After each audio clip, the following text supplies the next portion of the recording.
জীবনের পথে চলতে চলতে আমরা কত শত ইচ্ছাকে যে নিঃশব্দে কবর দিয়ে আসি তার হিসেব রাখি না।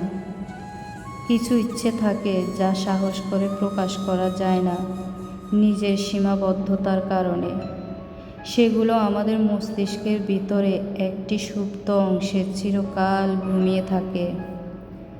আমরা যখন কোনো পুরনো স্মৃতি ঘাঁটতে বসি বা কোনো অচেনা স্টেশনে একা দাঁড়িয়ে থাকি, তখন সে অপ্রকাশিত ইচ্ছারা হঠাৎ দীর্ঘশ্বাস ফেলে জেগে ওঠে। তবে অপূর্ণত এক ধরনের সৌন্দর্য, কারণ এই অপূর্ণতায় আমাদের নিয়মিত ভাবায়, আমাদের গভীর করে তোলে। এই অপ্রকাশিত ইচ্ছেগুলো প্রমাণ করবে জীবনে কেবল প্রাপ্তি আর সাফল্যর সমষ্টি নয়, এটি অসংখ্য না পাওয়ার নীরব জাদুঘর।